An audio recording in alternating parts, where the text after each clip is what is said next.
Hi, everybody. Welcome to the new normal. I'm your host, Lisa Davis, aka Litecoin Lisa. Today is April 19th. It is a day to remember a lot of heroes, and this is the anniversary of the Oklahoma City bombing.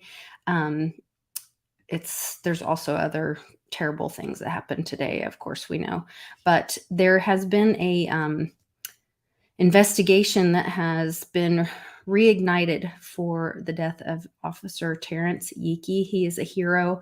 He saved 4 people in the Oklahoma City bombing. He was later found with handcuff marks on his wrists and shot in the head in a field. And he had a lot of concerns. And so I'm glad to see an investigation and being renewed. Things are changing, and the truth is coming out. And we always want to remember the heroes in the world that are willing to tell the truth. And so I want to just think about all of those that lost their life on April 19th. And my heart goes out to them and their families. Absolutely. So Dr. McDaniel is with us today, and we are going to talk about the epidemic of diabetes, and he's got a lot of information for us about that and how micronutrition can help with a solution. So be right back right after this.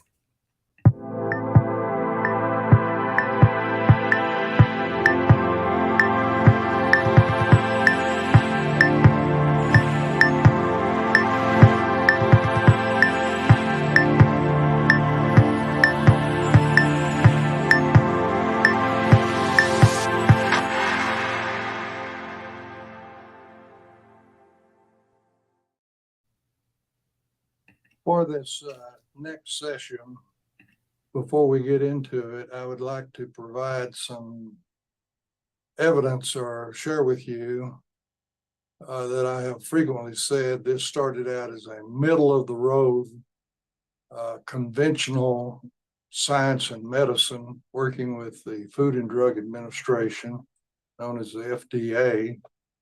And for me, it turned into what I call a spiritual journey. And before we get too far into it, in the past, at a complementary and alternative medicine, thank you, presentation in Las Vegas, I presented that type 1 and type 2 diabetes, which are major health conditions, are an example of accelerated aging.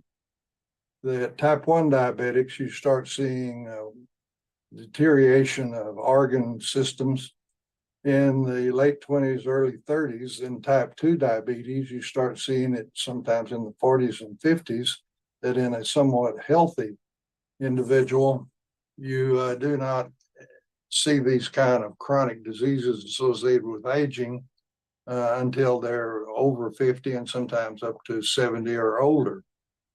The first thing that really hit me was that in the plant kingdom, nutrient molecules are placed that our genetic code calls for those compounds or those molecules to be present and provided in the diet for the operation of cellular synthesis of bioactive compounds that conduct the biochemistry and physiology of life.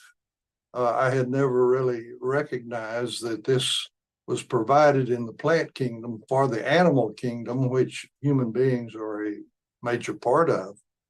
The next thing that really shook my intelligence was that the nucleic acids, or the DNA code in plants, is identical to the DNA that is in the animal kingdom or humans, which I had never read anywhere. And I won't go into the experiments that prove that this is true, that the 4 nucleic acids operate just exactly alike, and that you can take genes from the animal kingdom and insert them into the plant genome and grow up leafy plants like spinach or tobacco and actually extract the enzyme or the protein that the code in the human being gives the instructions for how to produce it in cellular synthesis. Well, now we will start out with a provision that is provided for us, that we will start out with the first slide on this presentation. Here you can see that the first paragraph restates what I was telling you as my introduction, except for one thing, that in this middle of the road science goal that I say became a spiritual journey, it became apparent that there is a greatest mystery that has faced human beings from beginning of time, that there is a creative, organizing, and designing power active in nature, in our universe, that is not of our human dimension. And it's, I would say, the biggest unanswered question that humans have ever faced. Now, I want to give you one more example of things that made me come to this conclusion. And it's the fact of what has been provided in seeds, beans, legumes, grass seeds, corn seeds, nuts, tree seeds, fruit seeds, all the garden seeds, that is a basis that we should offer thanksgiving, because I will go into a little bit of what is provided into the seed for the next generation of that plant. This is an example that a seed has a biopolymer protective shield over it, that protects what's inside the seed from being too dry or too wet, too hot, too cold. It oftentimes stops fungi and other organisms from eating the food supply and embryo that's inside this little package. You can see it's split there, that inside you have the first miniature leaves of the embryo that is asleep, so to speak, and it has its parts. But most important is there's a little part of that embryo that will become the first root. And of course, I mentioned the first seeds. And inside the various seeds, there's a cotyledon. And the cotyledon is a food supply that's called the endoderm for that little sleeping embryo when it germinates. And very importantly, it provides the food supply for the little embryo to develop the first leaf and the first root. And then photosynthesis happens inside the leaf, and the chloroplasts there get energy from the sun in a very narrow band between green and blue that starts the transfer of energy to the planet Earth in various plants. And the biggest portion of them are one-cell plants in the ocean, but then you get into the forest and undeveloped areas. But the seed contains everything required for the next generation, and will maintain the food supply is even there and protected by the coat. Now, one of the important things about seeds is that if we eat the whole seed, that some of the protective benefits of the seed coat can be used to protect our cells from various stresses in life. And that's why if you look into nutrition, that it often points out how healthy it is to eat beans and other provisions that are in nature that were for the seed for the next generation that we essentially piggyback with our nutrition. Now, if you stop and think about it, this is incredible provision by the creative, organizing, and designing power in the universe. You can ask, how did this come to be? And as I tried to convey, I have never had as much faith in the fact that there is a creative, organizing, and designing power in the universe. And the seed is just another example of what has been provided for us as human beings. Now, and currently in the discussions in our society has been discussions of the hemp seed, because for decades it was against federal law to even import into the United States a hemp seed that could be germinated.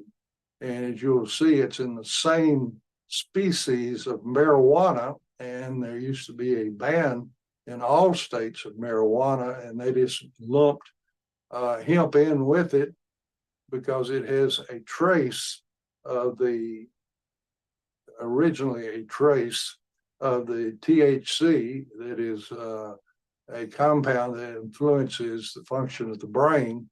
However, with selective breeding in the hemp industry, they have essentially eliminated where you can't even detect THC thing. And in the seed, you'll find fatty acids that are in a healthy ratio that make up about 30% of the volume of a hemp seed. There are healthy proteins and amino acids that make up 25% of the volume of the seed cotyledons. That you can find vitamin E, potassium, phosphorus, sodium, magnesium, sulfur, calcium, iron, and importantly, zinc, which is not present in a lot of plant source food. You can find arginine, a very important amino acid that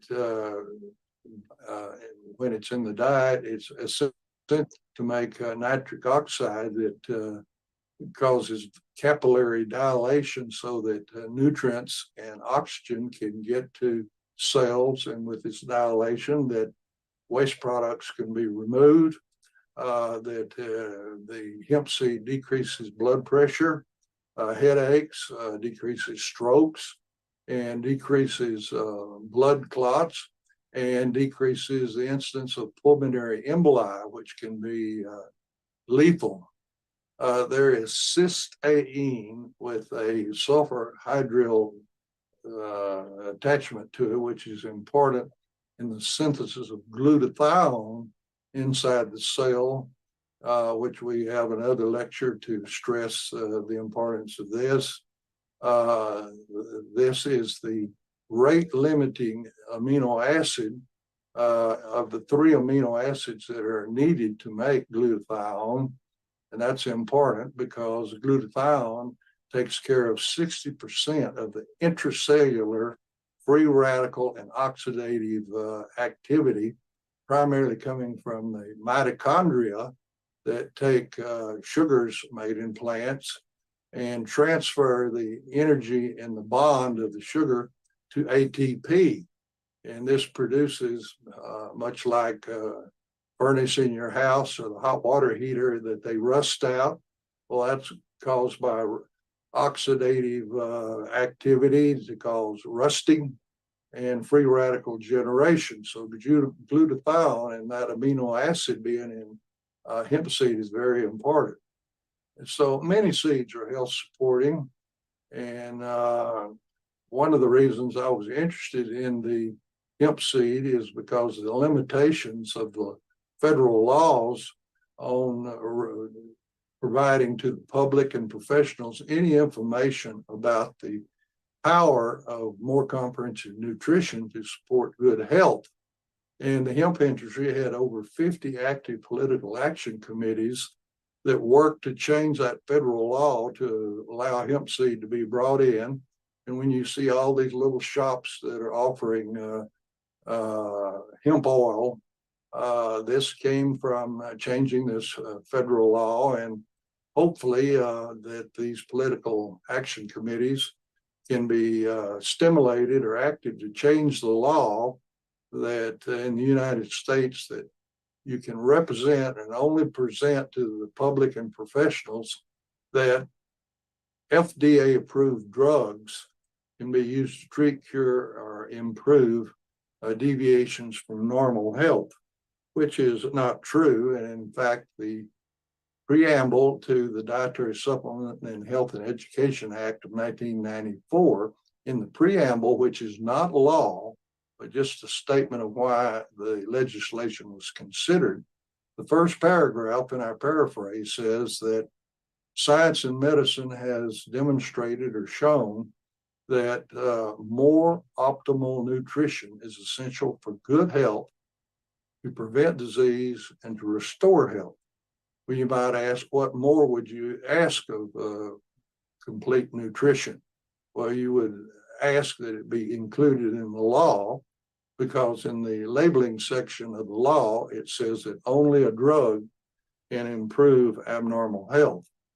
Now, the reason hemp seed was banned is it's the same species of marijuana, but the tetrahydrocannabinol, which the THC that I mentioned, is in marijuana, but it's very low in the hemp seed. And in fact, over the years, the breeding of the hemp seeds have even reduced the amount to where you can't even detect it. But I had personally some real reservations and skepticism about CBD hemp oil having the health benefits many were representing. But I looked into the European literature because hemp seed oil was researched and made available in Europe long before in the United States. And it was shown in basic science in Europe that it reduces pain, soothes anxiety, is active in fighting chronic diseases, and moving the biochemistry and physiology to the normal zone, that hemp seed can improve mood, reduce depression, prevent inflammatory arthritis, protect the immune system, balance metabolism, and even age and sleep disorders. And as I mentioned, it was in the European literature that I found this out. And one of the mechanisms in basic science is that the nervous system has little areas in the nervous system that a nerve can only go so far, and there's a neural synapse where the signal is passed on to the next nerve. And in the biochemical structure of the synapse, there are amino acids, fatty acids, and carbohydrate molecules that make this up. Well, the CBD oil binds to the fatty acid molecules that are in the synapse, and it blocks the pain signal flowing on up to the brain to be interpreted as pain. And so by this blockage, you result in no pain. And I've talked to individuals that have had some incredible benefits from this. And so I personally feel like that this is true. Now, pardon me. In the world of events, as the aloe acemannan, the active ingredient from aloe leaf gel, was made available through broad marketing. Up in Michigan, there was a group of diabetic youth that developed type 1 diabetes, and for some reason, their parents used a compound that or a dietary supplement that had the aloe acemannan in it.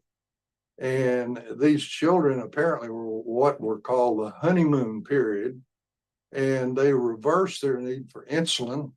And in fact, it was reported that the doctors couldn't find any evidence of diabetes after taking the dietary supplementation that contained the aloe acetylated mannose or acemannan. Well, that was interesting. But then in another location, which is important, in Bear Creek, California, at a ski resort, they had a cluster of type 1 diabetic youth. And they too got on the dietary supplement with the aloe acemannan in it. And there was a reversion to the fact that they no longer needed insulin. And the doctors couldn't show any evidence of elevated glucose in their blood. And they said that the evidence of the diabetes is gone. Well, very important, we do not claim through nutrition to treat, cure, or mitigate any disease. All we do is provide to the code in the DNA or the genes in our cells that are up and down the 46 chromosomes that control cellular synthesis. We provide nutrient molecules that the genes in cellular synthesis can make compounds that move the biochemistry and physiology to the normal zone. Well, after these two events, I found out at a conference, there was a PhD individual from the University of San Antonio, Texas Medical Center, that was a expert on diabetes in mice that was caused by a Coxsackie virus. Now, it's not known whether the Coxsackie virus is what causes type 1 diabetes in humans, usually children and young adolescents. And as I mentioned before, this is a terrible condition. You start seeing deterioration of chronic disease in the late 20s and 30s from this type 1 diabetes, despite everything medicine tries to do to reduce the problems. Anyway, this researcher at San Antonio, working with Texas A&M School of Veterinary Medicine, did some very important mouse research and found out that if the little mice had aloe acemannan in their diet before they were exposed to the Coxsackie virus, they didn't develop elevated blood glucose, and they continued to make insulin from their beta cells in their pancreas. If the mouse were given the Coxsackie virus before the acetylated mannose, they developed the picture of diabetes 1, just like the children in Bear Creek and in Michigan. And then if you added to their diet after evidence of the mouse diabetes, it would revert back to their blood sugars would normalize and their insulin levels would come back. And in sections made after sacrifice of these mice, it was noted that in their pancreas, they were regenerating the islets of Langerhans with the cells there that make insulin. So there was beta cell regeneration in the pancreas of these mice, which strongly support in basic science what we had seen clinically in Michigan and in California.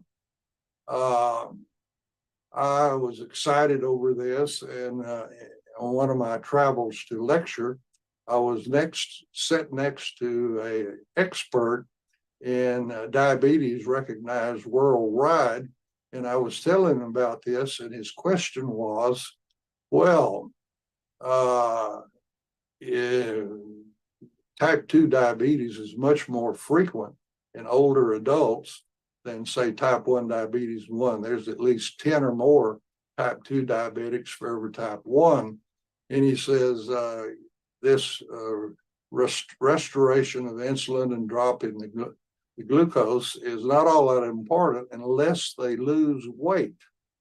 And over time, we found out that many of the type 2 diabetics, without trying for the first time in their life, lost 50 up to an individual in Minnesota that lost 150 pounds. He had weighed about 550 before he started adding the aloe acemannan into his diet. but we saw multiple type 2 diabetics that reduce their fat mass in their body, which according to this expert would be profoundly important in regard to nutritional benefits to optimize this in the diabetics. Now, a paper was published, and this is the title, The Effects of Nutraceutical Dietary Intervention in Diabetes Mellitus, a retrospective study. And you see the authors there. And of course, there was trying to provide some anecdotal cases to show in humans some of the benefits like we're beginning to see in basic science studies. And as we very carefully keep saying, we do not treat, cure, or mitigate disease. All we do is more optimal nutrition so that we don't break the Dietary Supplement Health and Education, or DSHEA Law of 94, which is very serious, because a company that, or any source that claims to use natural products or nutrition to improve health can be attacked by the Food and Drug Administration. So what we point out is that nutrition, more optimal, corrects deviations from normal, and that the cells are programmed with the DNA to try to find balance in the biochemistry, which the father of human physiology, Dr. Hans Selye, called this position homeostasis. So nutrition supports normal gene expression of biochemistry and physiology, and that we never mention that the CPT code of a disease, which is maintained by computer for all doctors' offices, clinics, and hospitals, that stands for Clinical Procedure and Treatment Code. We don't talk or use the terms of disease. Like we never say diabetes.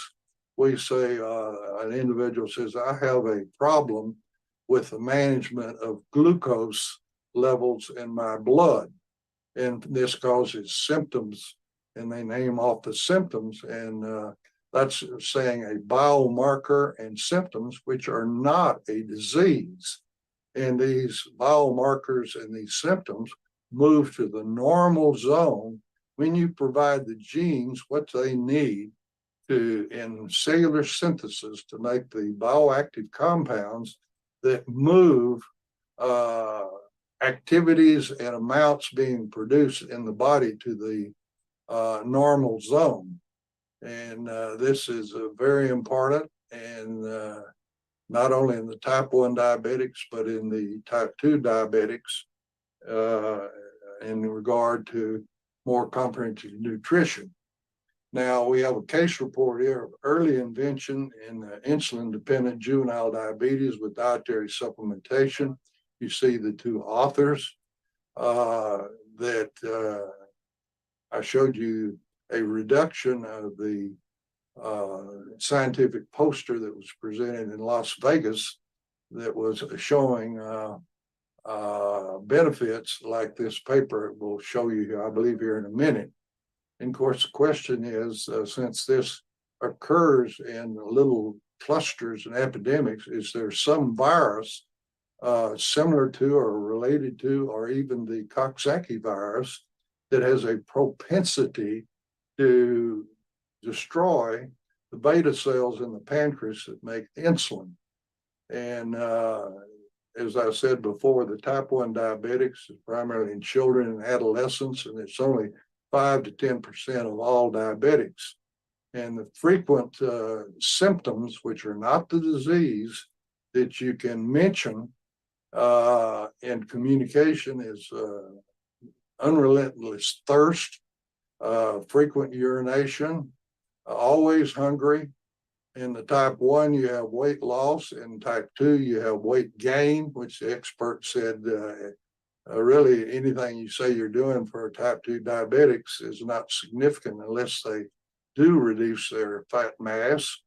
The diabetics complain of fatigue, weakness, upper GI symptoms, dizziness, and we've got there in bold letters thrush, because in primary care physicians, if someone complains of manila or yeast in the mouth, mucosa, nose, urinary tract, or the anal area, it is so common to have thrush that they almost immediately will start doing tests to determine if they're diabetic. Diabetics also have reduced rates of wound healing, and blurred vision is also very common. And in fact, this can progress to virtually legal blindness by a proliferation of capillaries in the retina of the eye, which are very fragile, and they bleed into the eye and destroy the vision from this high level of glucose. Children don't have normal development and can't participate in activities that are common with their peers. And as I've said before, there are early degenerative conditions associated with aging, and type 1 is the most severe, and type 2 is bad because you have a higher incidence in type 2 of heart attacks or coronary attacks, strokes, bad infections, amputations of toes, feet, legs. And then there is a condition that this affects the capillaries and arterioles of the kidneys, and you start having kidney failure in the 30s and 40s from accelerated narrowing of the blood vessels to the kidneys, called atherosclerosis, that is increased by type 2 diabetes. Now, here is a response of one of those papers that was published, and you can see the health problems to the left, recurrent or persistent infections, the candida infections, which we call thrush, mentioned before, changes in the vision, high blood pressure, complaints of the gastrointestinal tract. And the other thing you see in diabetics is it affects the nervous system, and they have numbness, they have burning pain, not infrequently in the feet and lower extremities. And here you see the percent of the people that had these symptoms, like it was 34% had recurrent infections, vision 63% complained of that, that overall health sense of well-being was deteriorated in 100% of them. And by adding the improved nutrition, there was 100% benefit. This second column is the number of individuals that had these problems. And if you'll notice that vision was the highest number of all of these, except for overall a complaint of fatigue and no endurance and just feeling lousy. Now we have the third column is the number that improved, and the highest number that improved was the general health sense of wellness, followed by elimination of candida infections. And we have the percent improvement in the next to last column, which is 91% on infections, 60% on high blood pressure, 97% on general feeling of wellness. And then the statistical significance of this, which is high in all of these conditions. And this was the observed responses in 32 type 2 diabetics that had the nutritional intervention. This is not a controlled study with random assigned controls. This is just individuals that chose to add this to their diet and the benefits they got when they had type 2 diabetes with all the symptoms that we outlined before. Here is presenting this in a different style with graphics if you don't handle numbers well, and the incidence of improvement is in the striated thing, and the total number, as you can see on the left, which includes the black, is the amount of improvement from the bottom up. And so you can see that the benefits for candida infections and persistent infections, healing in diabetics, not only type 1 and 2, particularly on the legs, which is the more distal blood circulation, you get non-healing breaks in the skin or ulcers. And by adding the dietary supplements that contain the aloe-ace-mannan, it's incredible at the improved rate of healing. So this is the previous data presented in a graphic form. Now, here was a 6-month supervision of type 1 insulin-dependent diabetic youth on more comprehensive nutrition. And we have here the high scores of their glucose before dietary supplement in the first column. This was done in 1998. And if you'll notice that before breakfast, that the glucose was averaging, the highest was 416, and it averaged about 217. And of course, you would like to see them around, say 90 to a maximum of about 110. And before lunch, here you can see the highest scores were 543 and average 293. And before dinner, at the end of the day, the glucose's high was 586, average of 303. And before going to bed at night, they were still high, all in this first column before dietary supplements. Then the second column is a month later, the same time of day. Notice the significant reduction in 4 weeks. And let's jump way over to the next to last column. After 6 months, the average that was 217 before breakfast was now 145, which is still high, but it's wonderful. That pre-lunch, it was 117, and before dinner, it was 155, and it before bedtime is 138.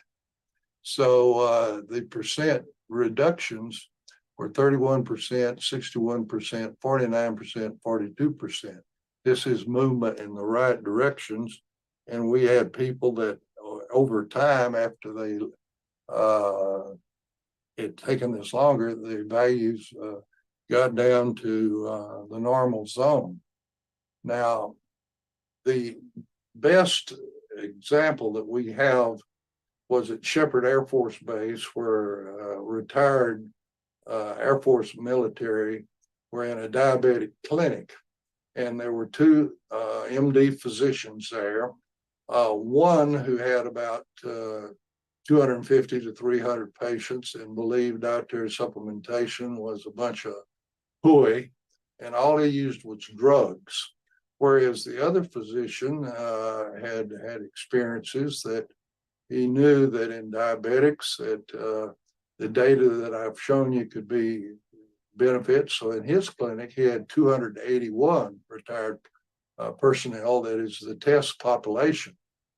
Now, these were all type 2 diabetic adults, retired, and there was a high incidence of obesity in these patients. And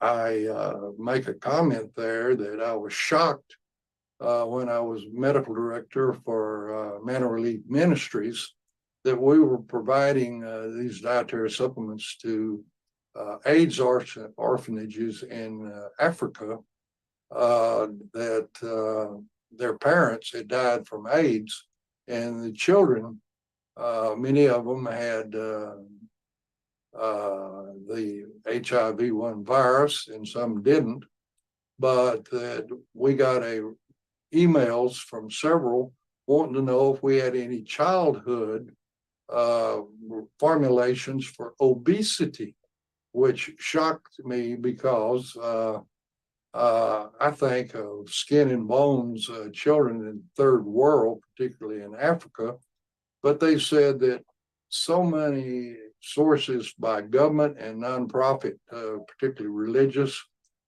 groups, have sent food to Africa for the orphanages, but it's not balanced nutrition. It is primarily calories loaded food, and that obesity is a problem, and that even in teenagers, they were seeing probably pre-diabetic changes due to obesity, and that we should come up with something for obese children, even in the orphanage field, which was a real shock. And of balanced nutrition and how it supports normal gene expression. You don't just need calories, you need a broad selection of different types of food to provide to the genes or the nutrient molecules that are required to make the bioactive compounds to move the biochemistry to the normal zone. And that's why I mentioned this, that that's a good example of the importance of a more optimal nutrition. Then, of course, they are common, particularly in 50 or 60-year-old humans.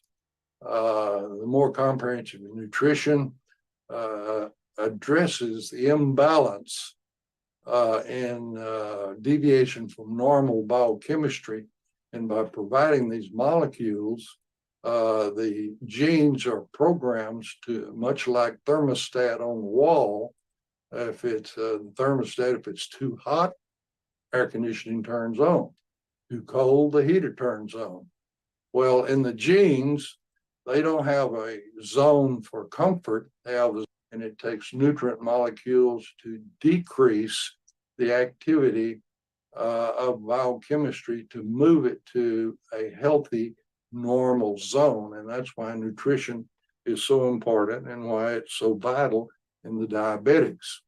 Now, due to the Air Force policy, the diabetics at this Air Force base, to be able to pay for it through the military, they had to put together a compounding pharmacy that included not only the allo-oligosaccharide or ace-mannan, add in a little packet of omega-3 fatty acids and magnesium to say it's a compounded pharmaceutical test material.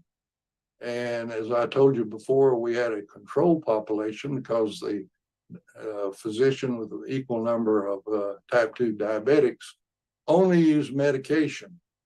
And we had a 1 year of comparing these two groups, which is not a blinded randomized study. And I might add that drugs approved by the FDA seldom, if ever, before the drug is approved, randomized, blinded clinical studies because it's so expensive. And the pharmaceutical companies have convinced medicine and the FDA to follow biomarkers rather than the end results. And this is the reason that if you go to the federal site of the FDA, there are multiple drugs that were finally released, but when thousands of people took it, they found out that there were adverse events from these drugs, and they had to take them off the market because it's important about long-term benefits. And one of the things that I'm trying to stress here is that long-term, more optimal nutrition is safe beyond compare. It's effective because it supports the engineering and design of light that is coded in the DNA or genes that control the cellular synthesis to make bioactive molecules that are used in the biochemistry and physiology of life. Well, in this study up at the Air Force Base, they found out that daily finger stick and glucose levels dropped, as we had seen in some of the previous anecdotal reports. In diabetics, the glycosylated hemoglobin or hemoglobin A1C, I need to make a little explanation at this point that the stroma of the red cells made of protein acts as a surrogate marker for what the high glucose is doing to the endothelial cells in the capillaries, in the kidneys, in the eye, in the brain, in the heart, and in the feet and legs. And so you can't go around biopsying them, but you can draw blood and find out the rate at which glucose or sugar has been attaching to the stroma of the red cells. And this is like an onboard monitoring device. And this will tell you if you had high glucose levels at peaks over the, say, the last month or 90 days. And if you have the baseline, maybe you don't have peaks, but it just continues to be high, but not in peaks. Well, this will increase the rate of which the glucose attaches to the protein in the cell that surrounds the red cell, and you can use this as a monitor. Well, it was reduced in these type 2 diabetics. There was reduction in cholesterol and LDL cholesterol. That L, as I say, stands for lethal cholesterol, whereas the HDL level, which is a different form of the cholesterol, the H stands for healthy. So if your HDLs are up and your LDLs are down, which we saw in this along with total cholesterol, that's healthy because it you have to have higher LDLs and lower HDLs to promote atherosclerosis or narrowing of the arteries that support the heart, the brain, and the tissues of the body, like the kidneys and the extremities. Those type 2 diabetics that were requiring insulin and oral agents, both of them were reduced because the blood sugar levels were down. And as the blood sugar levels go down, you use less insulin and less of the oral tablets. Weight reduction was documented in these patients without trying. And this is important because in type 2 diabetics, oftentimes doctors try to get them to go on diets, and oftentimes on a diet they gain weight. About to sneeze, I'm sorry. Pardon me. Anyway, weight reduction, which the expert that I met on the plane said was important, this was documented, and the blood pressures were reduced and the amount of medications required were reduced.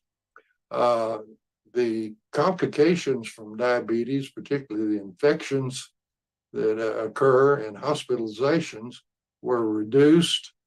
And the cost of operating the diabetic clinic for those that had the dietary intervention.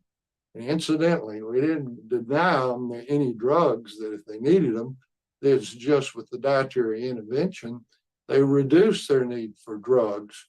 And so in this 281 group that added the dietary intervention, as I mentioned previously, the cost was reduced 40%.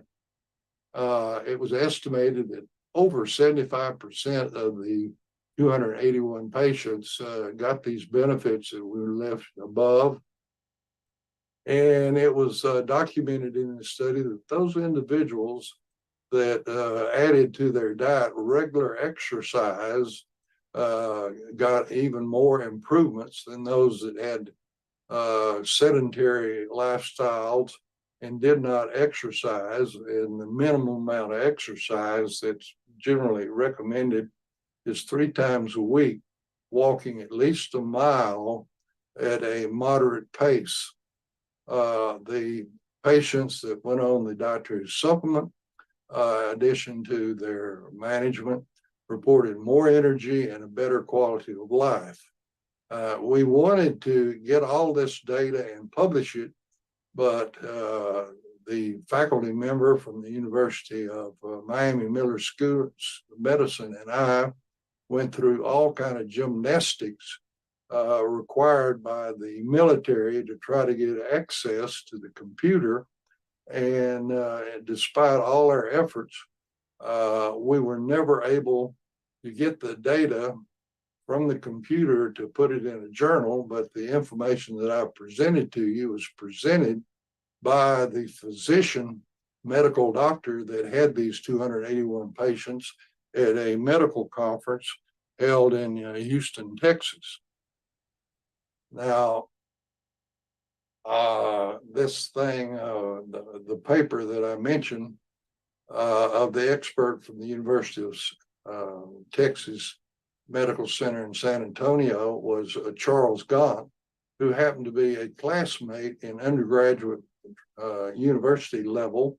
He went on and got his PhD, and together in this study that I mentioned, this is the title of the published paper, that the Coxsackie virus causes an inflammatory disease of the pancreas and heart in the mouse models, and that working with the University of Texas A&M veterinary physicians were able to show the benefits of allo-acemannan in the mice with the Coxsackie virus, and that they actually mirrored the benefits of the type 1 diabetics in Michigan and in California. And I might add that with these mice, they were given pure acemannan, whereas the humans not only had the acemannan, but other molecules that are low or absent in the diet of modern dietary supplementation.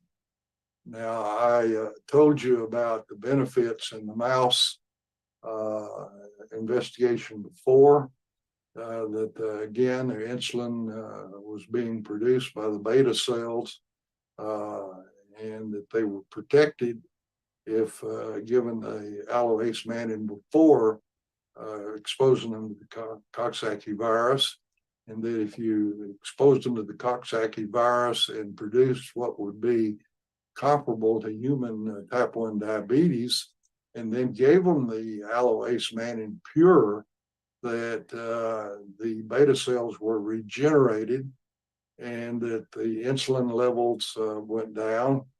And we eventually were able to show that in other studies that millions of adult stem cells are released from the bone marrow of an animal or a human when you take allo-acemannan, and these stem cells migrate into organs, like in the case of diabetes, the pancreas, and regenerate the important functional cells. It was very important that the honeymoon diabetic youth got responses clinically that there was no evidence of the diabetes, which is remarkably beneficial to these children, because the grave long-term benefits of type 1 diabetes, and of course this was mirrored in the older type 2 diabetics. But one has to be very cautious until more research is done. But this is not a new idea, as I have in previous lectures pointed out, way back as far as 5,000 years ago. In the Hebrew scriptures, they pointed out that the, quote, leaves of the trees shall be for either medication or healing And in the New Testament, it says the leaves of the trees shall be for the healing of the nations. Well, this is the leaf of the desert lily, aloe. And as Dr. Bill McAnally, PhD, confronted me very early in 1985, that the leaf of the aloe is so useless in terms of just the leaf, that the jail has got to have something important in it for it to be mentioned so many times in the Hebrew scriptures and in the New Testament. And sure enough, with the 12 academic institutions doing the basic science research that the FDA required, and I might add that initially I told them I wouldn't get involved, that I wasn't qualified. I was a community pathologist. They needed to go to a medical school. But they leaned on me that they really didn't understand what the FDA was asking for in the language they used that has so much Greek and Latin in it. And then lo and behold, the reports that they got back from the institutions that they were paying to do what the FDA required, they didn't understand. So that was my primary job, was to translate medical and scientific terminology to these either lay or individuals that didn't have medical education. And I was to try to predict from this basic science what this might be of benefit to humans if it were approved as an FDA drug.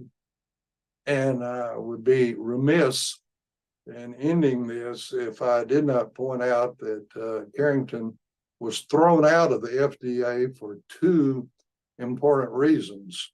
One, no toxicity whatsoever could be shown with acute high levels or high levels chronically administered to animals and human beings at undergraduates at the University of Texas, getting 3,000 milligrams a day, and then sterile IV given into medical students in Houston.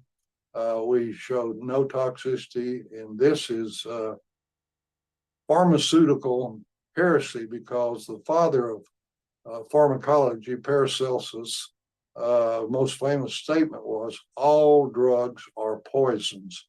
The benefit depends on the dose. So at the FDA, you have to tell them the LD 50 and the LD 100, how much of whatever you've got does it take to kill half the animals and how much to kill all of them. And there must be a wide range between 50% and 100%, or they won't let you proceed to the second stage of drug approval. Well, our problem was, even though they would send us back, say, give more longer, we could not provide any toxicity.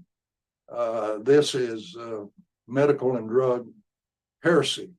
The second thing that was a problem is through broad usage by people as a dietary supplement, that every deviation from normal, whether it was physical, mental, or emotional, had some degree of improvement.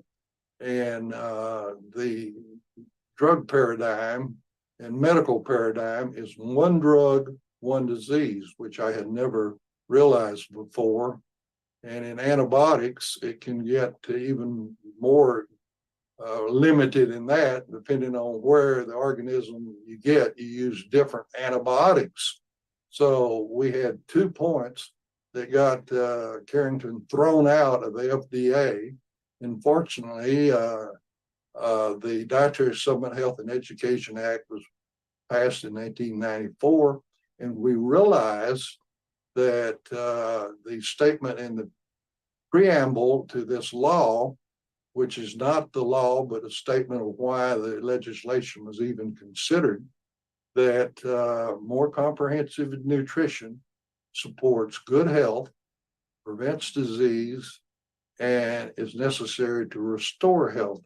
Well, this active ingredient that I've been sharing with you, that is in the current dietary supplementation to be added to the diet, and I say to simplify it, It's like restoring to the diet what in a more agricultural time in our country, that nutrient molecules that used to be in the family garden and orchard, where you allowed the produce to mature on the plant so that the genes of the plant could put these nutrient molecules that our DNA requires in cellular synthesis into the produce. In this day, due to the green harvest, as I point out, in the 1940s, you could only get just a lot of fruits and vegetables for about 4 to 6 weeks, because the grocery stores were owned by a local family and there were very few things beyond 50 miles offered. And it was only during the growth season that you could get some of these. But now, with the national grocery chains and agribusiness, you can get watermelon 12 months of the year. You can get raspberries, strawberries, blueberries, blackberries year round. How do they do this? They follow the growth zones across the country. And unfortunately, for shipping life and shelf life, they pick it green when the principal molecule in the produce is chlorophyll. It's before the genes in the plant, because when it begins to mature on the plant, the genes put the nutrient molecules provided in nature by the creative, organizing, and designing power in the universe to put in the plant kingdom what we need for optimal health. And I have shown you how this very common fact is the World Health Organization calls diabetes is a silent epidemic. And there are far more people with diabetes than, say, Alzheimer's or AIDS or some of the other diseases of chronic disease. So that's the end of this lecture. I hope it means something to you. Thank you so much for sharing that. That's, more great information. I know you've been trying to educate us about how much the micronutrition can help with equalizing the blood sugars. I couldn't believe how quickly it helped with that study of children that it dropped or equalized their blood sugars within 30 days. Was that with children and adults? The original, can you hear me? Yes. Mm-hmm. The original groups were just anecdotal, and they were children, and it wasn't, but type 1 diabetes does not tend to occur in older people. They're primarily in children and adolescents. And that's just a small group, but they were in different places. And as I point out repeatedly, that events that happened in different places where people don't know each other are much more powerful than any individual patient. But they were clustered at 2 different places, one in Michigan and one in California. And of course, the research on basic science at the University of Texas at San Antonio in the mouse model mirrored exactly what we had seen in the children. And so that made it much more powerful. Yeah. And then, of course, there's at least, I'd say 10 to 20 type 2 diabetics for every type 1 diabetic. And we even saw great benefits in type 2 diabetics at the Shepherd Air Force Base with the retired military. And this is a very common problem, primarily fostered by the fact that food is so abundant, and we don't go out and plow with mules or even a tractor. In the early years of the country, over 90% of the people lived on farms and ranches. Now it's less than 5%. And the people to get exercise have to go to a facility with various machines and all to get the type of exercise you used to get in daily work to survive. And it was pointed out that the World Health Organization has published about, they have found what they call blue zones, where people tend to live to be in their 90s or 100 or more. In fact, these blue zones have more people per 100,000 that are over 100 years than other areas, and that they tend to be islands or peninsulas that are not in the high population areas, and people are farmers, gardeners, shepherds, taking care of sheep, and they get their exercise by the daily activity instead of artificially going to a health resort type facility with machines. And so this is something that promotes diabetes. Your muscles, skeletal muscles, have to utilize these calories to burn for energy and exercise. And if you don't, well, it's stored as obesity fat in the retroperitoneal area and in the abdomen primarily. And this is one of the problems of modern society. Absolutely. I wanted to speak to this also. I changed my order as well to include. I know right now you guys are having a special that if you get on the auto shipment, you include the probiotic for free with your new Eden. And so I changed my order shipment to be on the auto delivery so that I would get the probiotic. Can you talk a little bit about the benefits of probiotic? And then also, Daddy was asking about thyroid issues, and I included the thyroid support or the endocrine nutrients, and wanted to hear some of your thoughts on that as well. The first is that in 210, Scientific American had a special section to the journal on worldwide research that was going on to the so-called internal biofarm, and it's the friendly, healthy bacteria that are in the large bowel that metabolize material that we eat. And I guess I was ready for accepting this because I had read a paper that in a study in Belgium that was basically a conference centered on soybeans, that soybeans have a bunch of nutrient molecules in them, but in nature they are protected by a sugar added on the end of the molecule that makes it water insoluble.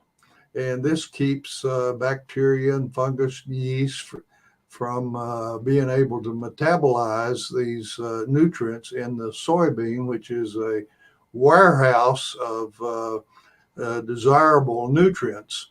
However, if you have the proper bacteria in your large bowel, it cuts this sugar off, and then the nutrient molecule is water soluble, and it can go across the membrane of the intestine into the serum.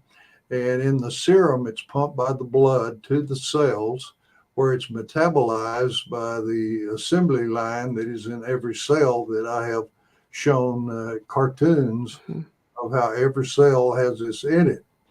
But there's worldwide research going on, and there are certain diseases that if you have special bacteria or friendly ones, that you just never have it. I have a paper here about, I can't pronounce the Latin bacteria, but if you have it, almost no one has Parkinson's disease.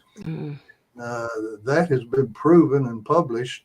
And of course, they're still searching for why do people have Alzheimer's. And one wonders if it's the lack of a special bacteria similar to the thing with Parkinson's, that's the reason they can't find what causes Alzheimer's dementia. Hmm. So that's kind of, so we got a supply of the probiotics Yeah. that combine Milagro. to reward people, because if they have the automatic monthly order for 1, 2, or 3, or whatever number of canisters of New Eden they need for their individual or the family, Hmm. it produces a saving, because most of the work is done by the computer. And so it is add to that this source of probiotics, uh, which we were able to get at a very favorable price to reward people for. And you always, and you when you go to automatic order, you get a 20% discount, Yeah. and this is added to that to foster this with the Malagro. And we even had a laboratory over in Irving, Texas, take the Malagro and test it, put it into bacteriology, and find out it has billions of healthy bacteria to go into your large bowel to work on nutrient molecules to make them available, because that's the research that's going on, that when you have them. And I might add that we mentioned that thrush or Milnelia, which is an unfriendly bacteria, and one of the principal causes of it is when people take a broad spectrum antibiotic, oftentimes it kills every bacteria in your gut, good ones and bad ones too, and you have an overgrowth of yeast. Well, by adding this to your diet, you introduce friendly bacteria.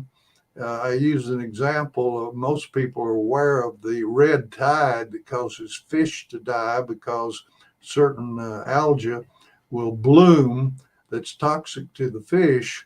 Well, this Manila, or this yeast that the broad spectrum antibiotic can kill, you need to reseed it. And I used to tell people, be sure and eat yogurt to replace friendly bacteria inside your gut. What was that second question? Um, Oh, talking about the thyroid. the thyroid. Hmm. Uh, the number one thing we ran into in thousands of patients is the high incidence of hypothyroidism. Hmm.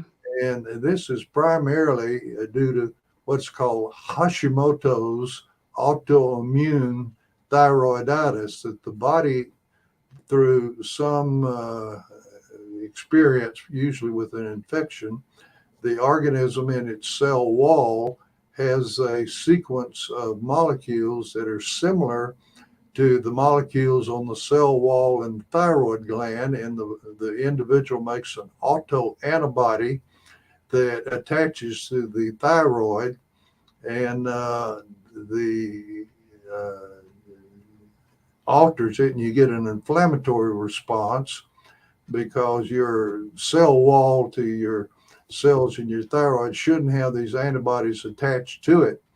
And the immune system says, hey, this is not normal. Attack it, just like it was a bacteria, and you get swelling and redness and pain. Well, in the thyroid, and this was such a mystery to us, because in the early stages of our research on the ace mannan, or acetylated mannose, that's the active ingredient in the aloe leaf gel, we found out that it was uh,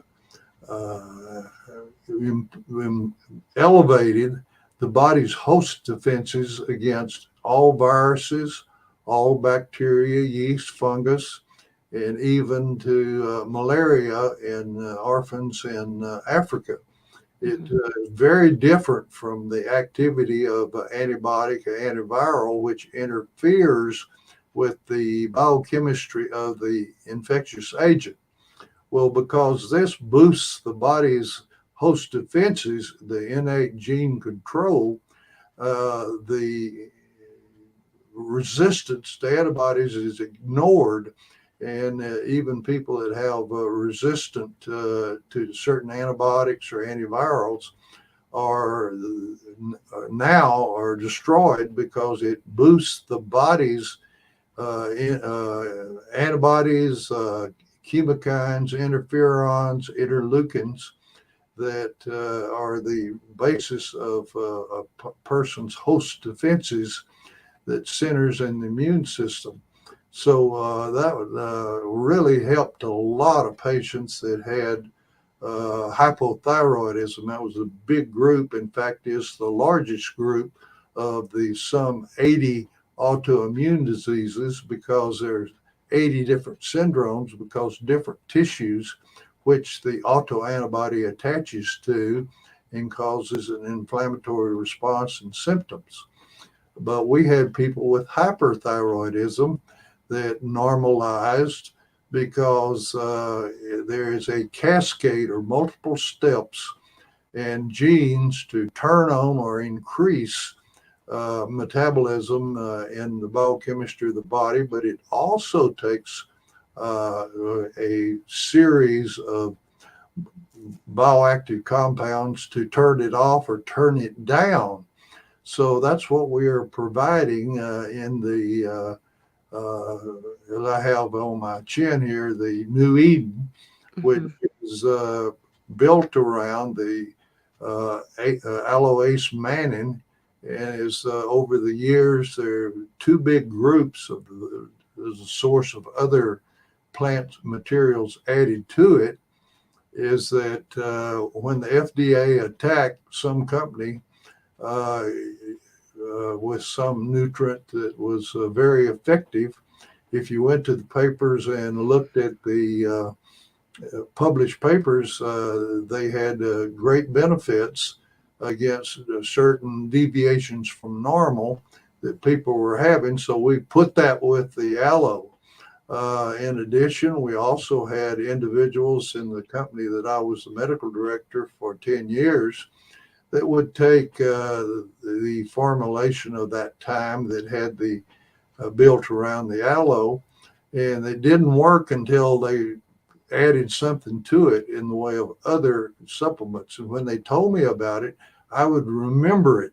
And so that's one of the reasons the cherry powder is put in there, because they found out that if you went to the literature, you'd find out that there were amazing molecules in cherries.